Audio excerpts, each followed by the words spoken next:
Hello guys, welcome to my YouTube channel. आज के इस वीडियो में हम फिर देखेंगे, जैसा कि देख रहे थे, करंट इलेक्ट्रिसिटी। तो अब हम PYQ के इस पड़ाव पे पहुंचे हैं जिसमें हम करंट इलेक्ट्रिसिटी, हालांकि ये पहले भी हम इस पे काम कर चुके हैं, तो वो प्रॉब्लम हम कर रहे हैं जो प्रॉब्लम पहले वाले लेक्चर में हम स्किप किए थे उसको हम इसमें कैरी ऑन करेंगे। तो जो भी प्रॉब्लम मतलब स्किप किया गया था उसको हम इसमें कंटिन्यू हम करेंगे। तो जैसा कि हम आपको बता दिए हैं कि ये जो आपका this month March that is your hard line, और इसमें हम सारे होपफुल्ली ये PYQ तो ऑलमोस्ट कवर हो जाएगा। और रही बात एक रेफरेंस बुक की, तो वो हम पहले भी बता चुके हैं। एक DC पांडे का वो 5 पार्ट है। तो प्रोबेबली नेक्स्ट मंथ से आपका एग्जाम शुरू होने वाला है, यानी कि JEE मेंस। तो अब इस टाइम में आपको सबसे इंपॉर्टेंट एक तो प्रीवियस ईयर, तो अब आपको ज्यादा एप्लीकेबल लगेगा प्रीवियस ईयर का क्वेश्चन, क्योंकि अब जो है आपका एग्जाम आने वाला है। JEE मेंस हो चाहे वो नीट का एग्जाम हो, ये सब एग्जाम अब आने वाला है, JEE एडवांस का। तो अब आपके लिए ये वाला जो ये सीरीज है ये आपके लिए ज्यादा एप्लीकेबल इसलिए होगा क्योंकि अब अगर आप जो भी बुक को अगर फॉलो कर रहे हैं, जैसे कि DC पांडे हो, पाथफाइंडर हो, जो भी हो आपके पास with your respective book.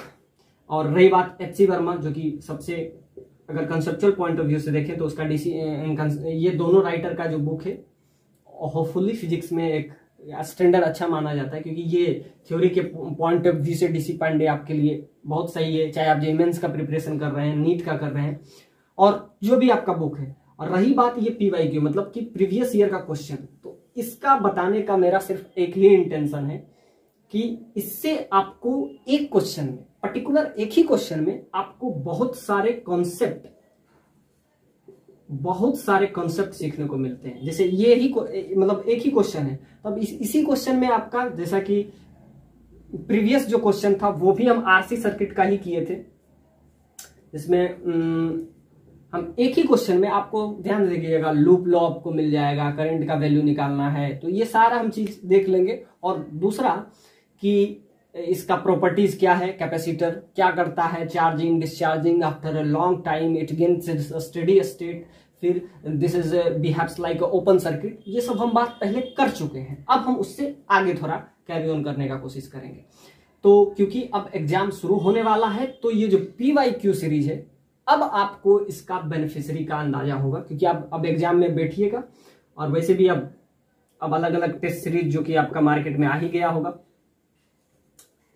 Test series, तो टेस्ट सीरीज अब ज्वाइन कीजिए, क्योंकि अब JEE मेंस जो कि है नेक्स्ट मंथ में है, होपफुली 27 से है, 24 to 27 इसके बीच में आपका है। उसके बाद फिर नेक्स्ट मंथ में भी है, मतलब कि अब आपका कंसेक्यूटिव एग्जाम होने ही वाला है, यानी एग्जाम का टाइम अब चल रहा है। तो अब आपको लगेगा PYQ सीरीज कितना ज्यादा एप्लीकेबल था, क्योंकि अब आप देखिएगा कि कंसेप्ट, क्योंकि इंपॉर्टेंट तो लास्ट में कंसेप्ट ही हो जाता है, चाहे आप कोई भी बुक को प्रेफर करें।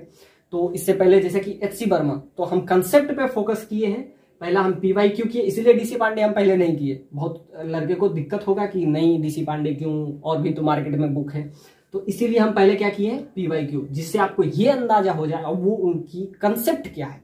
और HC वर्मा का बुक भी कोई भी मतलब कॉम्पिटिटिव एग्जाम को देख के बनाया नहीं गया है, उसमें भी आपको कंसेप्ट ही सीखने को मिलेगा। यानी कि अभी तक हमारा सिर्फ एक ही मोटो रहा है, इतना जितना भी हम कोशिश कर रहे हैं, तो सिर्फ कंसेप्ट आपका, अगर कंसेप्ट में क्लैरिटी है तो चाहे आप JEE मेंस का एग्जाम दे रहे हैं, नीट का दे रहे हैं या एडवांस का दे रहे हैं, सारा आपका, क्योंकि इंपॉर्टेंट बस वही है, क्योंकि क्वेश्चन तो रिपीट करने वाला नहीं है।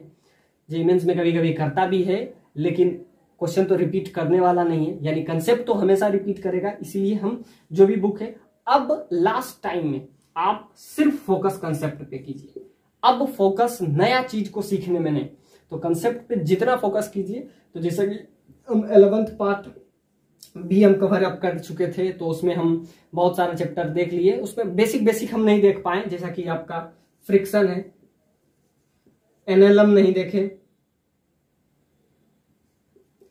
हालांकि ये सब बेसिक है, तो इसको भी हम करते चले जाएंगे। एक COM है, सेंटर ऑफ मास, ये नहीं कवर अप हुआ है कुछ जो है, और प्रोबेबली हम सारा चीज कर लिए हैं। तो जैसा कि मोमेंटम, कॉलिजन हमने देख लिया, और एसएचएम जो कि मेन चैप्टर है जिससे जेई एडवांस सबसे ज्यादा क्वेश्चन पूछता है, एसएचएम जो कि हम कवर अप कर चुके हैं, वो आप जरूर देख लीजिए।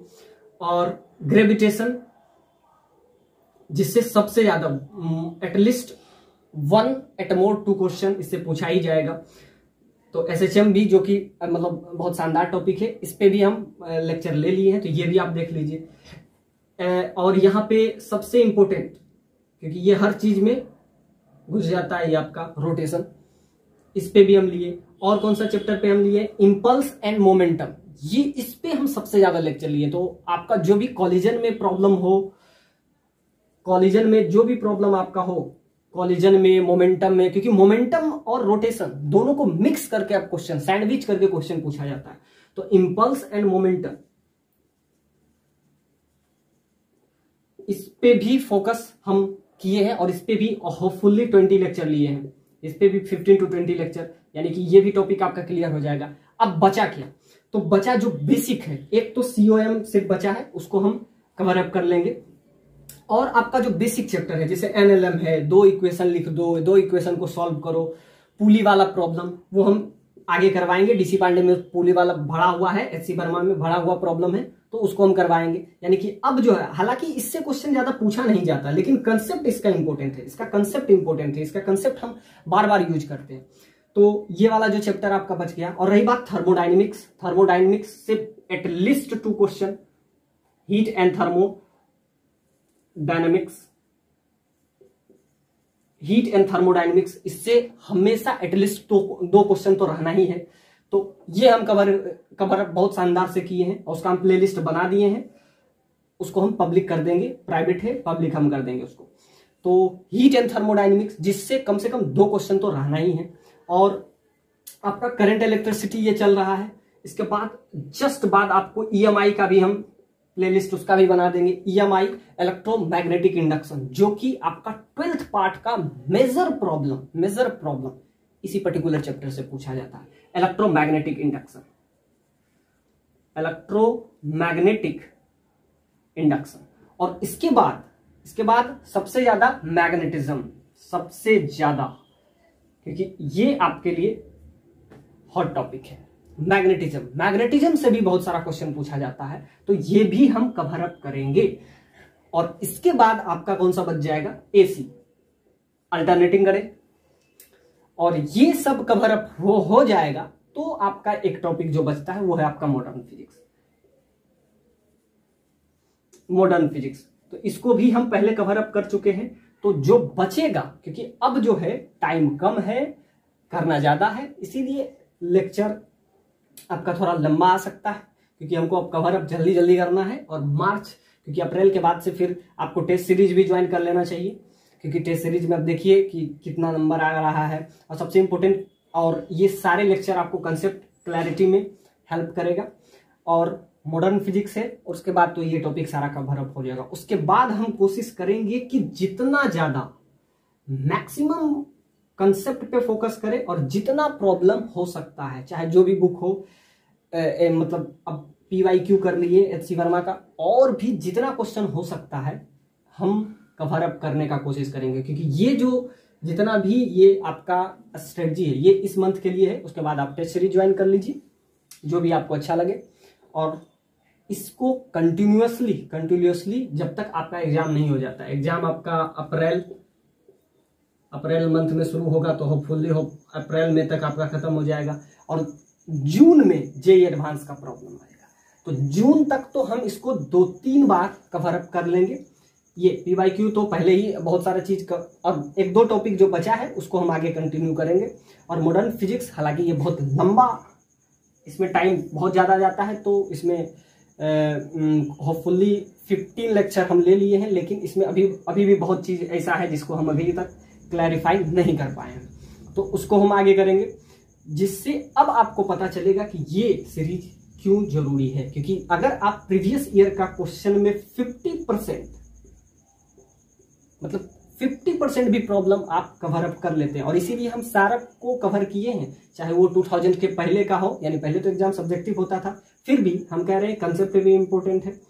तो 50% प्रॉब्लम भी अगर आप सॉल्व कर लेते हैं तो आपका सिलेक्शन हो जाएगा। तो फिजिक्स पॉइंट ऑफ व्यू से अगर हम बात करें तो कंसेप्ट इज मोस्ट इंपॉर्टेंट, क्योंकि इसमें थ्योरी अलग होता है, इसीलिए क्वेश्चन को, एनालिटिकल को, ग्राफिकल को, तीनों को हम क्या करते हैं, मर्ज करके इस PYQ सीरीज में काम करते हैं। इसलिए अब जो क्रूशियल टाइम है, क्योंकि आपका अप्रैल में एग्जाम होगा, मई या जून, तब तक के लिए हम ये काम जरूर करेंगे। सो आइए अब देखते हैं इस लेक्चर को। और ये जो प्रॉब्लम है 8 मार्क्स का ये क्वेश्चन पूछा गया है और बहुत ही शानदार कंसेप्ट है, क्योंकि ना आपको करंट आई पता है ना I1 पता है। तो क्या करेंगे, 2 इक्वेशन 2 वेरिएबल, यानी कि 2 लूप में हम घूमेंगे, लूप लॉ या किरचॉफ लॉ। तो ध्यान से देखिए इस पर्टिकुलर क्वेश्चन में, और ये प्रॉब्लम 1998 में पूछा है, 1998 में 8 मार्क्स का ये क्वेश्चन पूछा है। तो इसको अगर हम देखें तो ये आपका क्या है, ये पोटेंशियल V है। तो इसमें अगर हम लूप लॉ यूज करते हैं, लूप, तो सपोज दैट ये पॉइंट आपका A है, ये आपका B है, ये आपका C है, और ये आपका D है, ये आपका E है, और ये आपका क्या है, F है। तो बेसिकली ये क्वेश्चन थोड़ा सा लूप लॉ पे भी है, और आपसे पूछा क्या है, the battery is an ideal one with EMF that is capital V, the capacitor charge plus Q on the capacitor at t is equal to, जो कि आपका टाइम t दिया हुआ है। Find the current in AB at time t, what is the limiting value. तो इसका हमको limiting value चाहिए, t टेंड्स टू इंफिनिटी। तो यहां से आपसे क्या क्या पूछा है, तो फर्स्ट वाले पॉइंट में आपसे चार्ज पूछा है, find the battery is an ideal one with EMF that is V, the capacitor charge that is plus Q। तो इस पे चार्ज इनिशियली जब हम यहां से चार्ज निकलेगा तो कुछ I1 इधर जाएगा, इधर I1 जाएगा, और रेस्ट ऑफ ऑल जो बचा वो इधर आ जाएगा। तो यहां से सपोज दैट इस कैपेसिटर पे charge plus Q, after charging it gets the charge that is plus Q। तो ये जब प्लस Q का चार्ज इस पे आया तो आपसे वही पूछ रहा है कि the battery is an ideal one. इसको आप आइडियल समझे कि मतलब कि इसका खुद का इंटरनल रेजिस्टेंस को आप नेग्लेक्टेबल समझे। ये जो आपका आइडियल का मतलब ये है कि इसका इंटरनल रेजिस्टेंस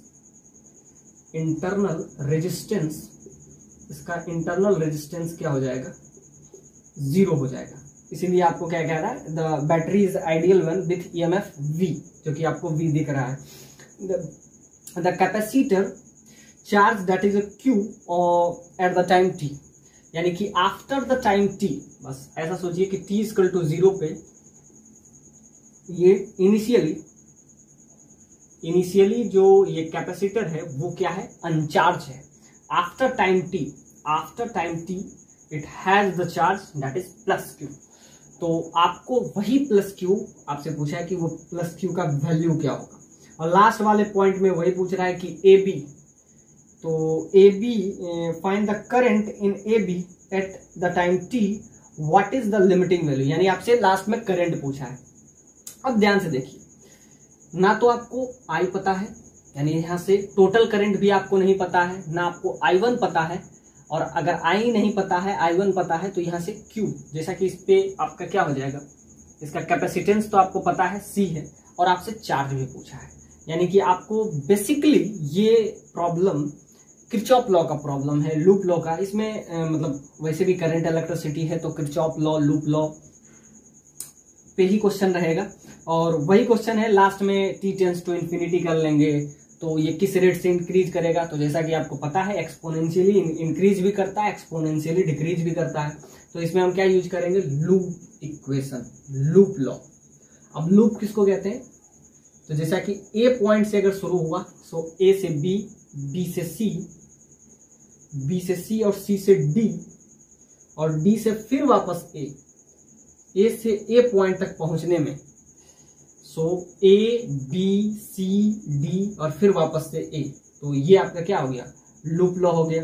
तो इसका अगर हम इक्वेशन लिखें तो क्या होगा, all the algebraic sum of a entire potential या total potential in entire loop that becomes 0। यही आपका लूप लॉ है कि मतलब सारा का पोटेंशियल हम क्या करें, एड अप करें, और भी अलजेब्रा की तरह अगर हम ऐड करें तो सारा को अगर एड ऑन करते हैं तो उसका वैल्यू क्या होता है, 0 हो जाता है। बस ये है। तो इसी क्या कहते हैं, लूप लॉ। तो हम क्या करेंगे, ए से बी जाएंगे, फिर बी से सी जाएंगे, तो इसका हम पोटेंशियल निकालेंगे। तो जैसा कि इसमें करंट क्या है, I माइनस I1, और इसका आपको क्या है, रेजिस्टेंस जो कि कैपिटल R दिया हुआ है। तो यहां तक पहुंचे, फिर C से D जाएंगे, तो C से D जाएंगे तो इस पे करंट क्या हो जाएगा, अब इधर से करंट ये आया क्या, I माइनस I1, और इधर से जो ये करंट है ये आपका करंट I1 है। अब दोनों ऐड हो जाएगा और यहां से क्या आ जाएगा, I आ जाएगा।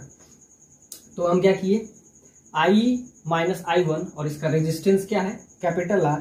अब यहां से अगर हम देखें तो प्लस I और इसका रेजिस्टेंस, तो इसका रेजिस्टेंस आपको क्या दे दिया हुआ है, सपोज दैट इसका भी रेजिस्टेंस आपको कैपिटल R ही दिया हुआ है, तो इंटू R, और इसके क्या हो गया, नेगेटिव टर्मिनल से अगर मिले। अब ध्यान से देखिए, अगर हम लूप लॉ में सबसे इंपॉर्टेंट चीज है, अगर हम करंट के डायरेक्शन में जा रहे हैं, यानी क्लॉकवाइज एंटी क्लॉकवाइज का नहीं है, अगर हम क्या जा रहे हैं, along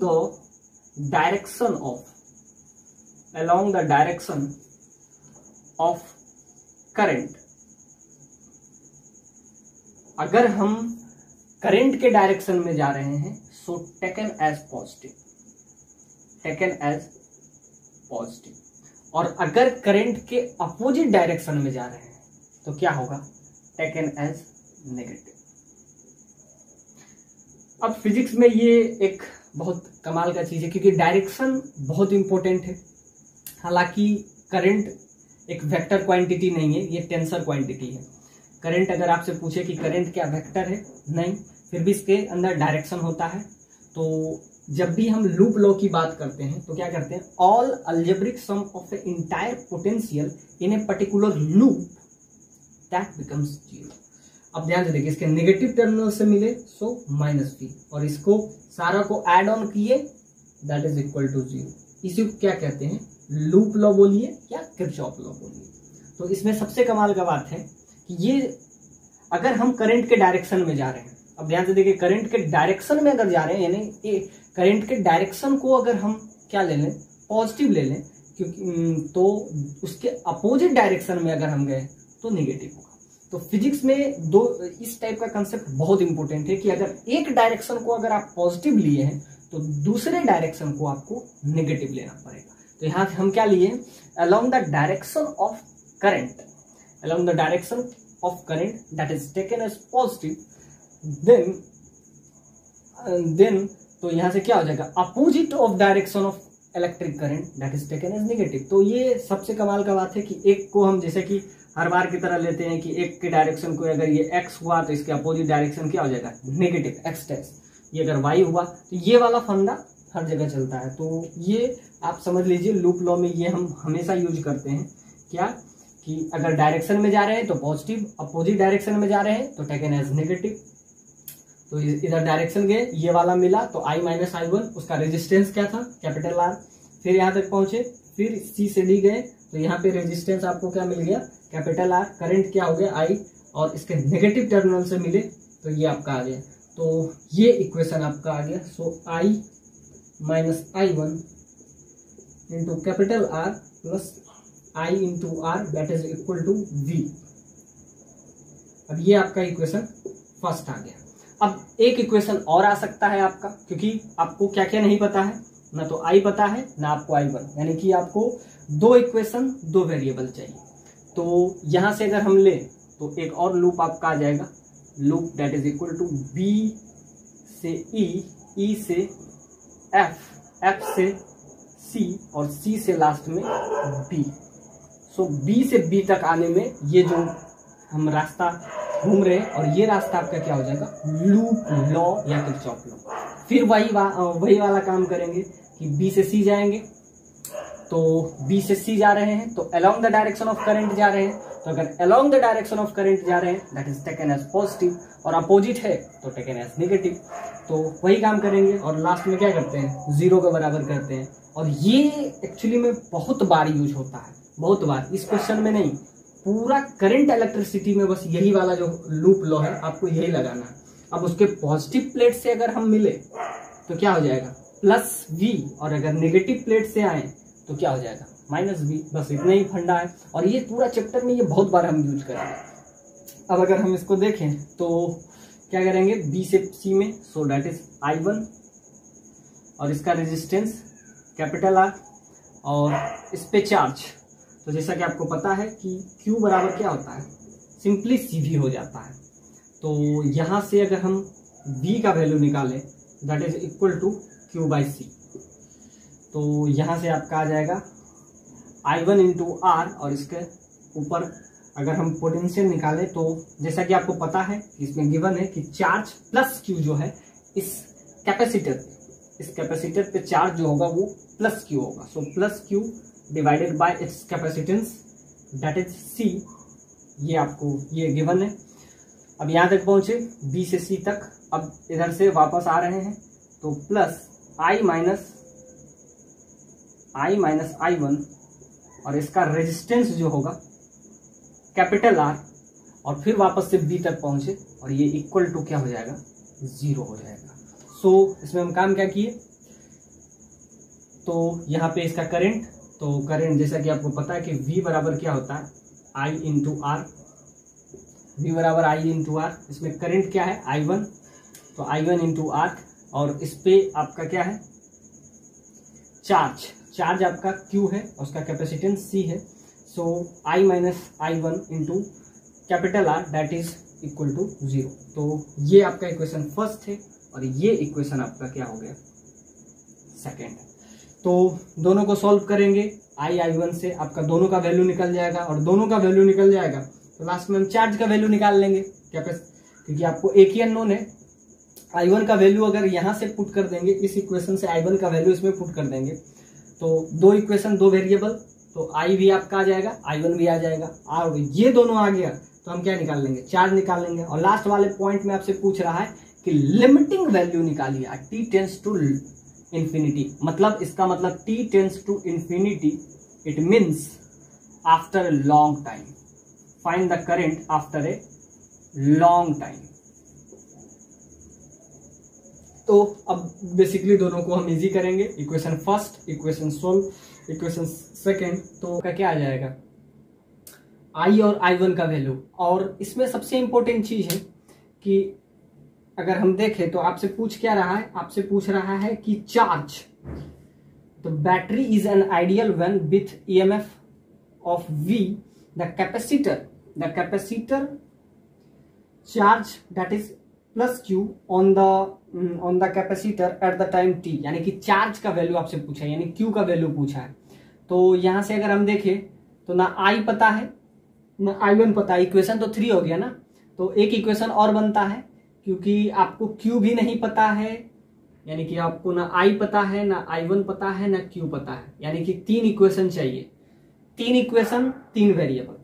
तो एक इक्वेशन हमको और कहीं से लाना पड़ेगा, तो वो हम कहां से ला सकते हैं, तो एक लूप तो हम ये बनाए ABCD और वापस से A, फिर क्या किए DEFC और फिर वापस से B, और एक और लूप बन सकता है, वो है ये वाला बड़ा वाला, ये A से E, E से F, F से D, फिर D से वापस A, तो ये लूप। तो 3 इक्वेशन, क्योंकि आपको Q भी तो नहीं पता है, 3 इक्वेशन 3 वेरिएबल, तो एक इक्वेशन और लिखना पड़ेगा, और तीनों को हमको सॉल्व अगर हम करें तो हमारा क्या आ जाएगा, Q का वैल्यू। अगर इसको और हम एक और इक्वेशन लिख सकते हैं, वो कौन सा है, लूप AE फिर वापस से F, F से C होते हुए D, और D से फिर वापस से A, तो ये आपका क्या आ गया, लूप लॉ।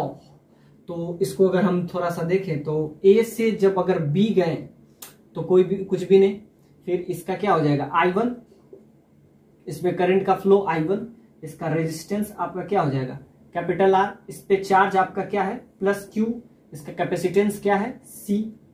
तो हम क्या करते हैं all algebraic sum of a potential या टोटल पोटेंशियल दैट बिकम्स 0। तो यहां से गए तो एक आपका करंट क्या है I1, इसका रेजिस्टेंस कैपिटल R, ये आपका क्या आ गया charge that is Q by C।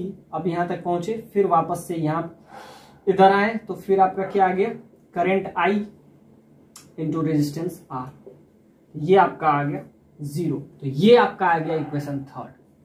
3 equation 3 variable, और आपसे क्या पूछ रहा था आप Q का वैल्यू बताइए। तो इसको अगर हम सॉल्व करें तो ये आपका क्या आ गया I minus I1 into capital R plus I into R that is equal to V। तो यहां से अगर हम इसको सॉल्व करें तो इसको हम देख सकते हैं 2I into R minus I1 into capital R that is equal to V। तो ये इक्वेशन आ गया। अब यहां से अगर हम I1 का वैल्यू ले लें तो क्या आ जाएगा in terms of capital R, तो ये आपका क्या हो जाएगा माइनस V। तो ये आपका R minus V divided by capital R that is equal to I1। ये आपका क्या आ गया I1 का वैल्यू। अब ये I1 का वैल्यू इस इक्वेशन में अगर हम पुट कर देते हैं तो क्या हो जाएगा 2IR minus V divided by R, तो यहाँ R से R कैंसिल हो जाएगा, plus Q by C plus I into R that is equal to 0। अब इसको अगर हम सॉल्व करते हैं ये इक्वेशन को, ये R से R कैंसिल हो जाएगा और यहाँ से आपका क्या आ जाएगा 2I into R minus V plus Q by C plus IR that is equal to 0। अब इसको अगर हम यहाँ से सॉल्व करते हैं तो क्या हो जाएगा 3IR plus Q by C that is equal to V। तो ये आपका क्या आ जाएगा यहाँ से अगर इसको हम सॉल्व करते हैं, क्योंकि हमको क्या चाहिए, हमको चाहिए Q का वैल्यू। तो after solving we will get the value. तो इक्वेशन क्या आ गया 3I into R plus Q by C that is equal to V। तो यहां से अगर है और यहां से I का वैल्यू निकाल लेते हैं, यानी कि टोटल करंट इधर गया I1 तो रेस्ट ऑफ ऑल इधर से निकला that is I minus I1। तो यहां से हम I1 पहले हम क्या किए, यहां से I1 का वैल्यू सेकेंड इक्वेशन में पुट किए, तो सारा टर्म किस में आ गया आपका कैपिटल I में आ गया, यानी कि टोटल करंट।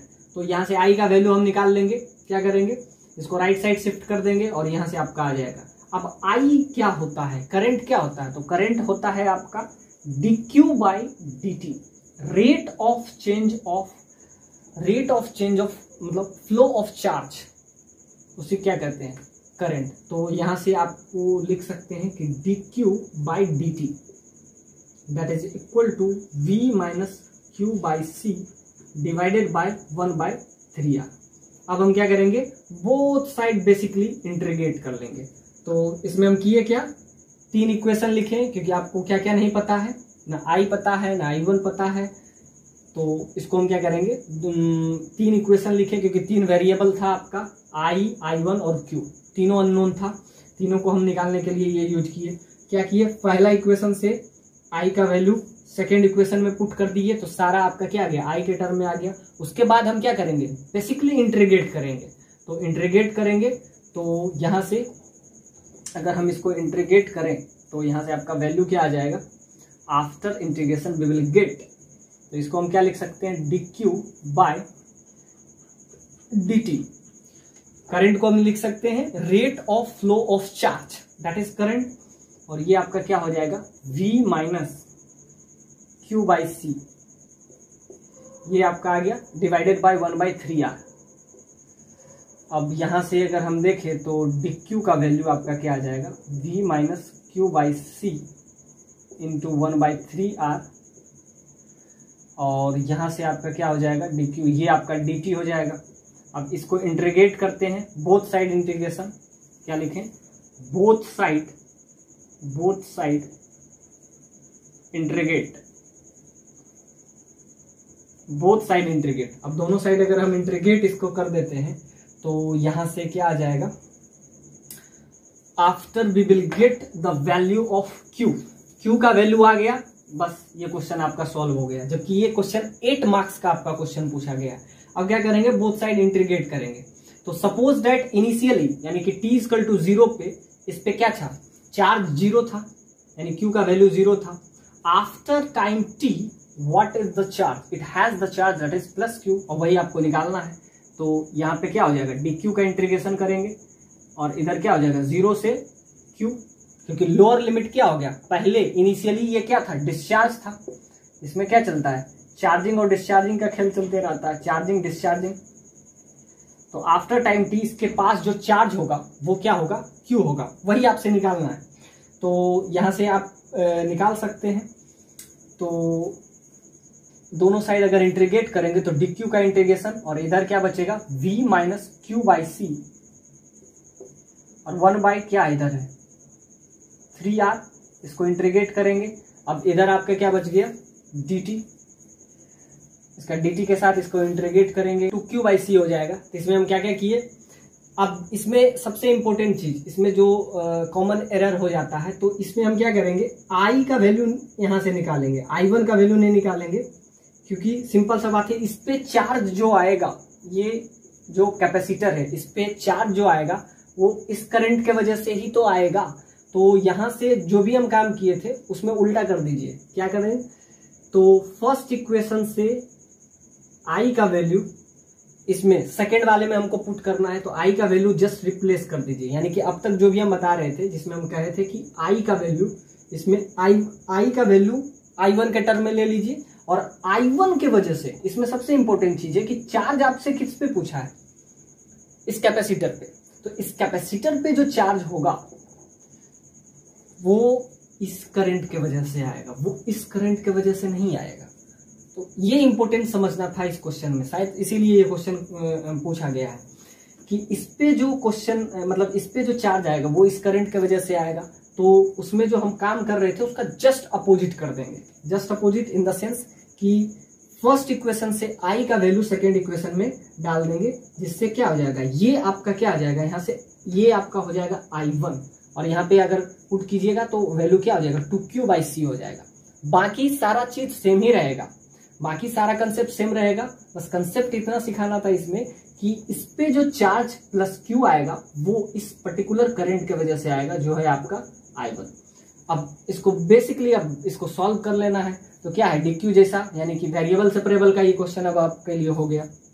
तो इसमें हम काम क्या किए, हम लूप लॉ लगाएं, एक इसमें लूप लॉ लगाएं, एक हम इसमें लूप लॉ लगाएं, और एक बार हम इसमें लूप लॉ लगाएं, क्योंकि 3 वेरिएबल था 3 इक्वेशन बनता है। एक तो वहां से भी आप निकाल सकते हैं 3 वेरिएबल 3 इक्वेशन। उसके बाद अगर वहां से सॉल्व नहीं होता है तो आप एक काम और कर सकते हैं, एक तो ये वाला आप लगा दीजिए ए बी सी डी, और फिर वापस से एक ये लूप और दूसरा ये लूप।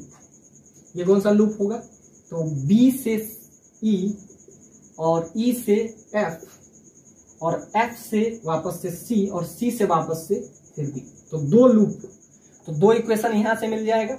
उसके बाद हम अगर इससे Q का वैल्यू निकाल लेंगे तो इससे हम क्या करेंगे, उसको डिफरेंशिएट करेंगे। जैसा कि हम बताए हैं कि चार्ज क्या होता है, करंट होता क्या है, the rate of flow of charge. तो उसको एक बार हम डिफरेंशिएट कर लेंगे तो क्या हो जाएगा, अगर चार्ज आपको पता है तो करंट भी आ जाएगा। चार्ज और करंट में तो रिलेशन है कि उसको क्या करेंगे, डिफरेंशिएट कर देंगे चार्ज को, तो वो I1 आ जाएगा। और अगर I1 आ गया तो I1 का वैल्यू इस इक्वेशन में डाल देंगे तो आपका कैपिटल I भी आ जाएगा, और वो आ गया तो आपका काम हो जाएगा। क्योंकि आपसे लास्ट में पूछा है कि ये जो BC, ये BC में कितना करंट का फ्लो होगा, ये जो BC है ये बीच वाला, इसमें करंट का फ्लो कितना होगा। तो आपको अगर I1 पता चल जाएगा तो क्या हो जाएगा, I भी पता चल जाएगा। इस इक्वेशन में पुट कर देंगे तो आपका क्या हो जाएगा, एक अगर आपको नोन हो, यानी आई का वैल्यू पता है तो यहाँ से I1 का भी वैल्यू आपको निकल जाएगा। तो हम क्या कर रहे हैं, बस सिंपली इसको क्या कर रहे हैं, वेरिएबल सेपरेबल इसमें हम यूज करेंगे। क्या, जो जिस टाइप का है, यानी कि DQ के नीचे क्या आ जाएगा, तो ये डिवाइड में आ जाएगा। सो V minus 2Q by C। अब 0 से Q चार्ज इस पे होगा और इधर क्या बचेगा, DT और 3R, और टाइम क्या है 0 से T।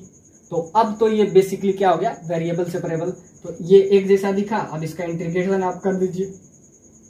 तो अब इसका इंटीग्रेशन बहुत बेसिक है। तो अब हम बता रहे हैं कि काम हम अब तक क्या किए, तो आई का वैल्यू I1 के टर्म में, तो जो हम जहां जहां आई लिख रहे थे वो क्या हो जाएगा I1 के टर्म में, क्योंकि I1 के वजह से ही तो इस पे चार्ज आएगा, ये समझना इसमें जरूरी है।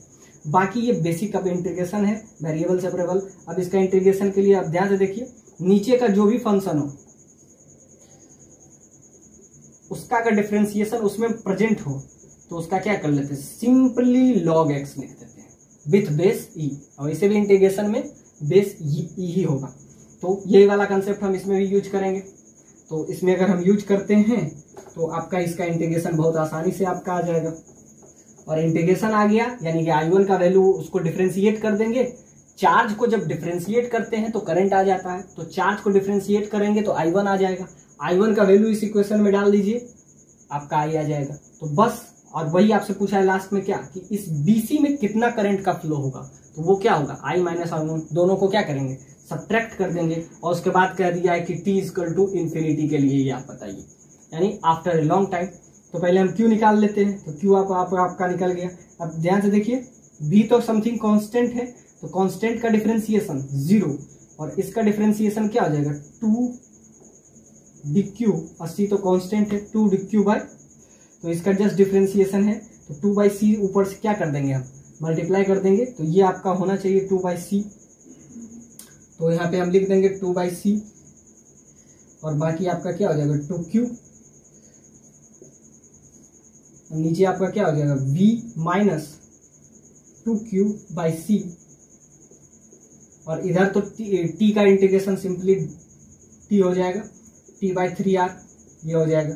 अब ये 0 से q के रूप में, तो ये आपका सिंपली हो जाएगा log v minus 2q by c। इसका जस्ट डिफरेंशिएशन मिला हुआ है, यहाँ c/2 लिख देंगे क्योंकि इसको एडजस्ट करने के लिए। तो ये आपका c/2 हो गया, upper limit q, lower limit 0, तो ये आपका क्या हो जाएगा t/3r।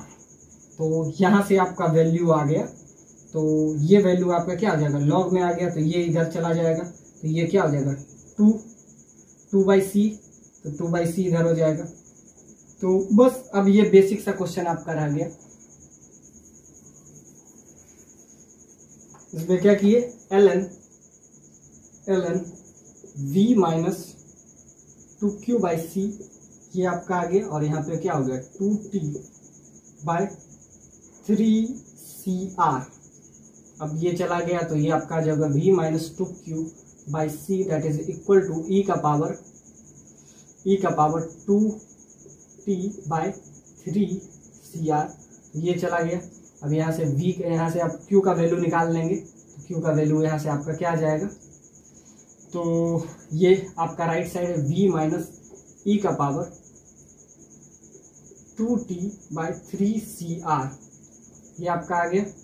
और यहाँ से आपका क्या हो जाएगा, ये आपका हो जाएगा 2q/c के वैल्यू, तो ये आपका मल्टीप्लाई में चला जाएगा, तो यहाँ से आपका v माइनस e का पावर 2t/3cr, और ये आपका क्या हो जाएगा, मल्टीप्लाई में हो जाएगा यहाँ पे c/2। तो ये आपका आ गया चार्ज का वैल्यू। अब चार्ज को एक बार डिफरेंशिएट कर देंगे, यानी कि dq/dt कर लेते हैं, तो ये आपका क्या हो जाएगा I1 का वैल्यू। I1 का वैल्यू आपको पता चल गया, इक्वेशन में सॉल्व, सेकेंड इक्वेशन में डाल देंगे। तो अगर I1 का वैल्यू पता चल गया तो I का वैल्यू पता चल जाएगा, और I का वैल्यू पता चल गया तो I माइनस I1 का वैल्यू पता चल जाएगा। और उसमें क्या कर दिया, t tends to infinity and after a long time. तो यहाँ पे आपका 1 माइनस ई आ जाएगा। और नेगेटिव साइन किस वजह से, तो जैसा कि इंटीग्रेशन है, तो इंटीग्रेशन में ये आपका -2 होना चाहिए, तो एक माइनस यहाँ पे और एक माइनस यहाँ पे, तो ये माइनस क्या हो जाएगा, इधर चला जाएगा राइट साइड। क्यों, क्योंकि इसका क्या कह रहे थे, नीचे वाले का डिफरेंशिएशन अगर ऊपर हो नीचे वाले का डिफरेंशिएशन ऊपर हो तो इसका इंटीग्रेशन क्या हो जाता है, log x हो जाता है विथ बेस e। और वैसे भी डिफरेंशिएशन और इंटीग्रेशन में बेस हमेशा एक्सपोनेंशियल ही होता है, तो ये आप हमेशा क्या अंडरस्टैंड कर लें, मतलब अंडरस्टूड होना चाहिए कि बेस क्या होना चाहिए, हमेशा ये एक्सपोनेंशियल होना चाहिए। तो यहाँ पे हम क्या किए, नीचे का फंक्शन जब भी इसका क्या करें हम इंटीग्रेशन करें और नीचे वाला का डिफरेंशिएशन, अब ध्यान से देखिए v का डिफरेंशिएशन क्या होगा, तो कांस्टेंट टर्म का 0 होता है। अब इसका क्या हो जाएगा 2/c माइनस 2/c होगा, तो ये माइनस 2/c यहाँ पे लिखेंगे, तो यहाँ पे c/2 उसको एडजस्ट करने के लिए यहाँ पे 2/c लिखें जिससे वो कैंसलाइज हो जाए, तो 2/c के जगह पे माइनस 2/c यहाँ पे लिखें जिससे ये क्या रिजल्ट पे कोई फर्क ना पड़े एक दूसरे को। तो ये आपका क्या हो जाएगा, ये नेगेटिव साइन आ जाएगा और यहाँ पे आपका क्या आ जाएगा c, v कॉमन ले लिए तो cv/2। तो ये आपका क्या आया, अभी चार्ज आया। चार्ज किस पे आया, तो इस कैपेसिटर पे कितना चार्ज होगा यानी कि वो आपका आया। तो यहां से हम I1 किस टाइप से निकालते हैं, तो हम क्या किए बेसिक सा फंडा लगाएं। एक बार हम इसमें क्या यूज किए, इसमें हम लूप लॉ यूज किए ABCDA, लूप A से B, B से C और C से D और D से फिर वापस A। सो ABCD एक बार हम इसमें लूप लगाएं और एक बड़ा वाला में लगाएं। क्यों, क्योंकि हमको क्या चाहिए, हमको चाहिए I1, क्योंकि I1 अगर पता चले, आपको क्या क्या नहीं पता है, ना I1 पता है ना आपको I पता है ना, यानी 2 इक्वेशन और एक Q भी नहीं पता है, यानी कि 3 इक्वेशन होना चाहिए। कायदे से आप एक इसमें लिखें AB, इस वाले बॉक्स में चल जाए, एक बार इस वाले बॉक्स में चले जाए और एक बार ये टोटल में 3 इक्वेशन 3 वेरिएबल। लेकिन इसको अगर हम क्लियर थोड़ा सा करें तो हम क्या करेंगे, एक ये ABCD कर लीजिए और दूसरा कर लीजिए ये बड़ा वाला। तो बड़ा वाला को अगर हम दें तो इसमें अगर हम देखें तो एक इक्वेशन इस वाले से आप ले सकते हैं, तो B से E और E से F और F से C और C से फिर वापस B। तो ये आपका हो जाएगा, ये भी आपका क्या है लूप ही है। तो लूप का इक्वेशन, 2 लूप का इक्वेशन है और दोनों को सॉल्व करें तो क्या आ जाएगा आपका, ये वाला रिजल्ट आपका आ जाता है। और I1 को हम क्या लिख सकते हैं, तो I1 क्या होता है, the rate of flow of charge.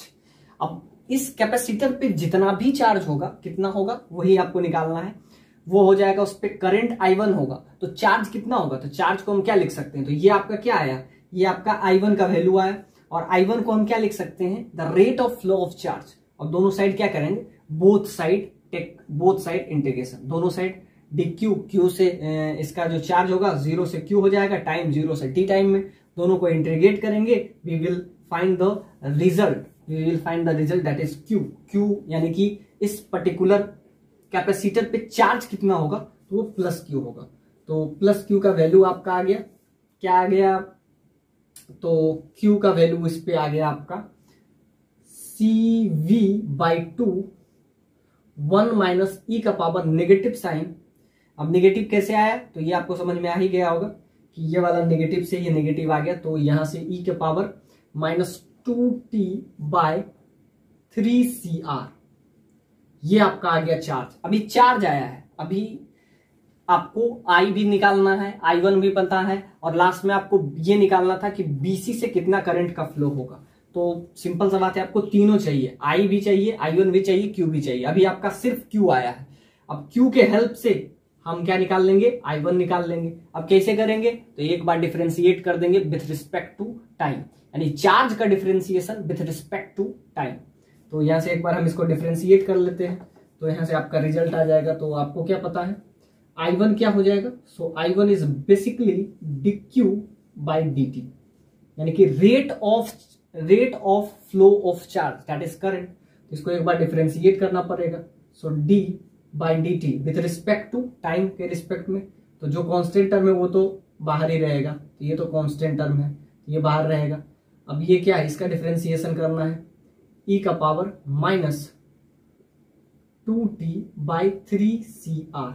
अब इसको डिफरेंशिएट अगर हम करें तो आपका क्या हो जाएगा, I1 का वैल्यू आपका आ जाएगा, तो I1 का वैल्यू यहां से आपका क्या आ जाएगा CB/2 ये तो कांस्टेंट टर्म है।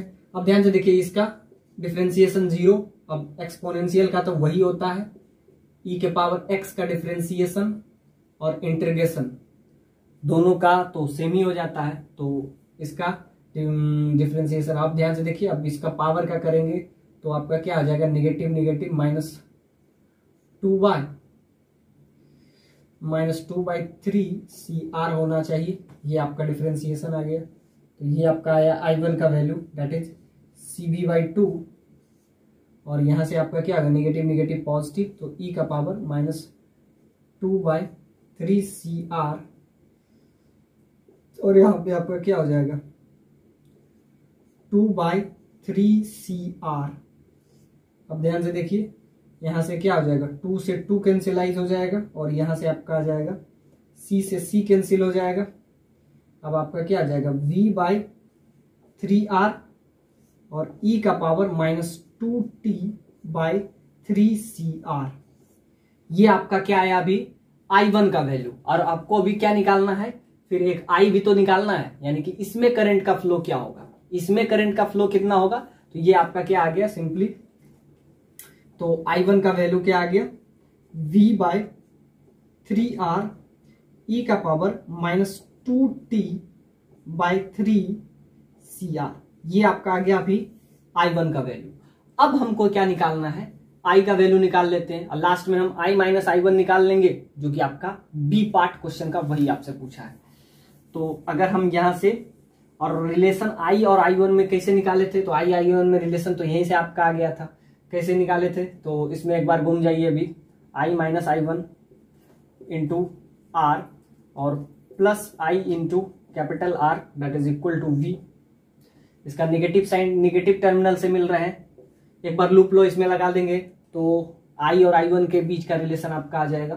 तो I - I1 करंट के डायरेक्शन में जा रहे हैं तो पॉजिटिव, ये I plus R negative terminal तो ये आपका क्या हो जाएगा I - I1 into R plus I that is equal to I into R that is equal to V।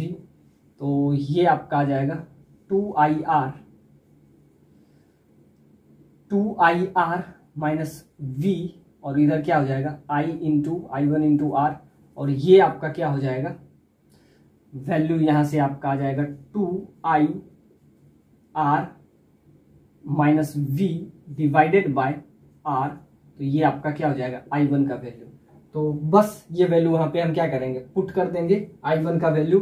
तो यहां से अब I का वैल्यू आ जाएगा। तो I1 का वैल्यू जब यहाँ पे आप पुट कर दीजिएगा तो यहां से क्या आ जाएगा I का वैल्यू आ जाएगा। तो I1 के जगह पे हम क्या पुट कर देंगे V/3R e का power -2t divided by 3CR। तो यहां से आपका क्या आ जाएगा, एक ही अननोन है वो आपका I आ जाएगा। तो यहां से अगर हम इसको सॉल्व करें तो I का भी वैल्यू आपको क्लियरली आ जाएगा। तो यहां से I का वैल्यू आपका क्या आ जाता है, सो 2R से लास्ट में हम डिवाइड कर देंगे और यहां से आपका क्या आ जाएगा I1 into R plus V divided bye 2R और ये आपका क्या हो जाता है I आ जाएगा। I1 का वैल्यू आपको पता है, बस वैल्यू रख देते हैं। सो V/3R e का पावर -2t/3CR और यहाँ पे फिर plus V divided bye 2R। तो यहाँ से आपका आ जाएगा वैल्यू, V आप कॉमन ले सकते हैं। तो यहाँ से अगर V कॉमन ले लेते हैं तो आपका क्या आ गया, यही आपका I का वैल्यू आ गया। I का वैल्यू ये आ गया। आपसे क्या पूछा है, आपसे पूछा I - I1 इस वाले पार्ट में कितना करंट फ्लो हो रहा है, तो I - I1। तो आपको I भी पता है, I1 भी पता है। I1 क्या पता है, V/3R e का पावर 2t/3CR। ये आपका I है, ये आपका I1 है। दोनों का अगर हम क्या निकाल लें, दोनों का डिफरेंस, तो दोनों का डिफरेंस आपका क्या आ जाएगा I - I1 अगर हम करते हैं तो यहाँ से आपका क्या आ जाएगा वैल्यू, यहाँ से वैल्यू आपका आ जाएगा आई माइनस आई वन। तो ये जो करंट है ये क्या करंट किस में होगा, BC में यही करंट फ्लो होगा और यही आपसे पूछा है। तो दोनों का सब्ट्रैक्शन अगर हम करते हैं तो क्या हो जाएगा, सपोज दैट इसको कुछ देर के लिए कुछ भी ले लेते हैं, ये इसको हम कुछ देर के लिए x ले लेते हैं, लास्ट में इसका वैल्यू हम रख लेंगे। तो आपका क्या है, x plus v divided by 2r minus x। Subtract करेंगे तो यहाँ से आपका क्या आ जाएगा, ये आपका करंट आ जाएगा, यही आपसे वैल्यू है और इसमें हमको क्या पुट करना है, t टेंस टू इंफिनिटी। तो इसमें अगर हम यहाँ से करें तो x plus v divided bye minus x into 2r divided by 2r। तो ये आपका आ गया करंट, यही आपसे पूछा था i माइनस आई वन का वैल्यू। तो यहाँ से आपका क्या आ जाएगा, x इंटू 2r। तो x अगर ले लें तो 1 minus 2r plus v divided bye 2r। तो ये आपका क्या आ गया, करंट, जो कि आपसे पूछा है। तो और इसमें आपको पुट क्या करना है, इसमें पुट करना है t टेंस टू इंफिनिटी। अब ध्यान से देखिए, t टेंस टू अगर इंफिनिटी हुआ, अगर t टेंस टू इंफिनिटी, सो अगर t टेंस टू इंफिनिटी हुआ तो ये ऑलमोस्ट ये आपका क्या हो जाएगा 1, t टेंस टू इंफिनिटी तो 1 बाई ई, तो 1 बाय अगर ये इंफिनिटी हुआ तो ऑलमोस्ट ये 0 हो जाएगा, यानी x का वैल्यू क्या हो जाएगा, 0 हो जाएगा। और अगर x 0 हो गया तो वैल्यू आपका क्या आ जाएगा, सिंपली v बाई 2r आ जाएगा। वही आपसे पूछा है कि t टेंस टू इंफिनिटी। अब ध्यान से देखिए, t टेंस टू इंफिनिटी होगा तो अब सिंपल सा बात है, ये इंफिनिटी हुआ तो नीचे वाला भी इंफिनिटी होगा और 1 अपॉन इंफिनिटी क्या हो जाता है, टेंस टू 0। तो वही आपसे पूछा है कि इसके अंदर करंट कितना होगा आफ्टर ए लॉन्ग टाइम, तो वो बताइए आप। तो क्या हो जाएगा, v बाई 2r, क्योंकि x टेंस टू 0 हो जाएगा। x हम किसको माने हैं, इसको। अगर t टेंस टू इंफिनिटी है, if t tends to infinity so it means x tends to 0। कैसे, अब ध्यान से देखिए, इसमें अगर हम पुट करेंगे तो 1 अपॉन इंफिनिटी, तो 1 अपॉन इंफिनिटी क्या होता है, जैसा कि लिमिट में हम बहुत बार बताए भी हैं कि 1 बाय इंफिनिटी क्या हो जाएगा, 0। तो यहां से आपका वैल्यू क्या हो जाएगा, x अगर 0 हो गया तो यहां से आपका क्या आ जाएगा, v बाई 2r। आइए कि इसके अंदर आफ्टर ए लॉन्ग टाइम इसके अंदर करंट का फ्लो क्या हो जाएगा, तो करंट का फ्लो सिंपली हो जाएगा ये v बाई 2r हो जाएगा। और क्योंकि x टेंस टू 0, तो ये बहुत इंपॉर्टेंट है, थोड़ा सा लिमिट का कंसेप्ट इसमें हम लगाएं। लिमिट क्या कहता है कि t टेंस टू 0, तो जब t टेंस टू 0 होगा तो ये वाला पार्ट यानी कि e का पावर माइनस 2t। अब ध्यान से देखिए, माइनस है तो नीचे जाएगा, इसको हम ऐसे लिख सकते हैं e का पावर 2t बाई 3cr। अब ध्यान से देखिए, 1 अपॉन ये इंफिनिटी हो जाएगा और 1 अपॉन इंफिनिटी क्या हो जाता है, 0। तो ये 0 हो जाएगा। तो अगर इसमें हम x टेंस टू 0 पुट कर दें, if t tends to infinity x tends to 0, so this result get cancel and you will find the value. तो इसके अंदर जो चार्ज होगा, वैसे भी हम बात पहले भी ये हम मतलब ये कंसेप्ट के थ्रू बात कवर अप कर चुके हैं। After it gains its steady state, यानी कि ये जो अगर ये स्टेडी स्टेट को अगर ये अटेन कर लेता है, after it getting its steady state, it behaves like a open circuit. ये ओपन सर्किट की तरह बिहेव करेगा। There is no current which is passing through this capacitor at all. तो इसमें हम बात कर रहे हैं कि जब ये after a long time its gains its steady state, so there is no current which is passing through this capacitor. So अगर इधर से इसका सर्किट ये ब्लॉक हो गया तो सारा करंट जो आ रहा है जो कि I1 है, तो I1 का वैल्यू ध्यान से देखिए, अगर t टेंस टू इंफिनिटी है तो I1 का वैल्यू क्या हो जाएगा, 0 हो जाएगा, क्योंकि I1 में जो करंट का फ्लो हो रहा है वो इस इक्वेशन को वो फॉलो कर रहा है। तो I1 का वैल्यू क्या आया, v बाई 3r e का पावर समथिंग एल्स। ये तो अगर t टेंस टू इन्फिनिटी होगा तो I1 क्या हो जाएगा, 0 हो जाएगा। और अगर I1 0 हो गया तो क्या हो जाएगा, I का वैल्यू क्या हो जाएगा, V/2R हो जाएगा। यानी कि सारा करंट इधर ये क्या हो जाएगा, इस सर्किट से आप इसको हटा दीजिए, यानी कि ये सर्किट क्या हो जाएगा, ये हो जाएगा it's behaves like a open circuit. तो ये आपका क्या हो जाएगा, ओपन सर्किट हो जाएगा। तो ये आपका ओपन सर्किट की तरह बिहेव करेगा, यानी कि ये इसको आप सर्किट से क्या कर सकते हैं, डिसमिस्ड करते हैं, it dismissed in this circuit, यानी इट्स बिहेव्स लाइक। तो इतना में हम क्या सीखे, तो यहां पे हम लिख देते हैं कि आफ्टर ए लॉन्ग टाइम, हालांकि हम बहुत बार बता भी चुके हैं, आफ्टर ए लॉन्ग टाइम यानी t tends to infinity, capacitor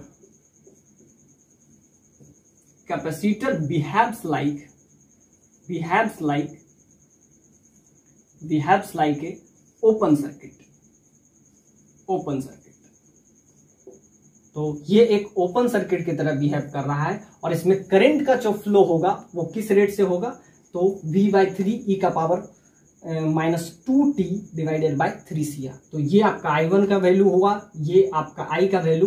तो ये ध्यान से देखिए, इसमें यानी कि एक क्वेश्चन में, एक पर्टिकुलर क्वेश्चन से, और ये 8 मार्क्स का क्वेश्चन 1998 में ये क्वेश्चन पूछा गया। तो इसमें एक पर्टिकुलर क्वेश्चन से आपका कंसेप्ट यानी कि C और R सर्किट यानी कि कैपेसिटिव और रेजिस्टिव सर्किट का प्रॉब्लम आपका सॉल्व हो गया। इसमें अब कुछ भी पूछ सकता है, टाइम कांस्टेंट आपको दे दिया होगा। अब इसमें ज्यादा ज्यादा क्या पूछ सकता है, तो सिंपल सा बात है, टाइम कांस्टेंट, टॉ का वैल्यू, जो कि प्रीवियस लेक्चर में हम इस पे बात कर चुके हैं। ज्यादा इसमें वेरिएशन नहीं हो सकता, इसमें आप थोड़ा सा और टाइम कांस्टेंट यानी टॉ का वैल्यू क्या होता है आरसी सर्किट में, तो जैसा कि आपको पता है इसका क्या हो जाता है, CR, ये आपका हो जाता है। तो ये सब बात अगर आप देखें तो टॉ, टाइम कांस्टेंट, और इसमें हम क्या देखें, हालांकि ये प्रॉब्लम करंट इलेक्ट्रिसिटी का है तो लूप लॉ हम लगाएं, क्योंकि हमारे पास तीन वेरिएबल था, ना आपको I1 पता है, ना I पता है, ना चार्ज पता है। तो हम पहले क्या किए, चार्ज निकाले, उसको डिफरेंशिएट कीजिए। सिंपल सा बात है कि चार्ज का flow, the rate of flow of charge that is current, तो इसको हम डिफरेंशिएट किए तो हमारा I1 का वैल्यू आया। तो एक इक्वेशन हम पहले से ले आए थे I के टर्म में, तो वो उसके टर्म में हम यहाँ से क्या ले गए, लूप लॉ से यहां तक पहुंच गया, I पता चल गया। हमको क्या चाहिए, दोनों का डिफरेंस चाहिए था, तो दोनों का डिफरेंस निकाल लिए। और वो भी कह रहा है कि t टेंस टू इन्फिनिटी, अगर t टेंस टू इन्फिनिटी है तो x टेंस टू 0 है, और x टेंस टू 0 है तो ये होगा। तो इसमें किस टाइप से आपको समझ में आ गया कि एक्सपोनेंशियली डिक्रीज कर रहा है। सिंपल सा बात है, ये आपका क्या है, t का वैल्यू जैसे जैसे बढ़ेगा तो क्या होगा, नीचे वाला पार्ट बढ़ेगा और नीचे वाला एक आफ्टर लॉन्ग टाइम ये बहुत ज्यादा बढ़ जाएगा। तो इस पे क्या हो जाता है, करंट का फ्लो 0 हो गया। तो ये आपको क्या कह रहा है, एक्सपोनेंशियल फंक्शन का अगर आप ग्राफ देखें तो किस टाइप से होता है इसका ग्राफ, अगर ध्यान से देखिए, एक्सपोनेंशियली बढ़ता अगर है तो कोई इस रेट से बढ़ता है, और अगर घटेगा तो उसी रेट से घटेगा भी। सिंपल सा बात है, इस रेट से ये एक्सपोनेंशियल फंक्शन का ग्राफ होता है, समथिंग एल्स। उसके बाद क्या हो जाता है, ये कांस्टेंट हो जाता है, उसके बाद ये बढ़ना नहीं, उसके बाद क्या हो जाता है, कांस्टेंट हो जाता है। तो इस रेट से ये एक्सपोनेंशियल फंक्शन e का पावर x का ग्राफ है, जो कि इस टाइप से फॉलो करेगा। तो सिंपल सा बात है, इंक्रीज करे या डिक्रीज करे तो एक्सपोनेंशियल फंक्शन का। और जब हम AC मतलब अल्टरनेटिंग करंट देख रहे होंगे तो उसमें भी इस टाइप का ग्राफ आपका आएगा कि ये किस रेट से इंक्रीज कर रहा है, किस रेट से डिक्रीज कर रहा है। तो एक प्रॉब्लम में conceptual point of view, theoretical point of view, graphical point of view, analytical point of view, सारा चीज आपका कवर हो गया। So it's a beautiful concept which is asked in JEE 1998 with 8 marks.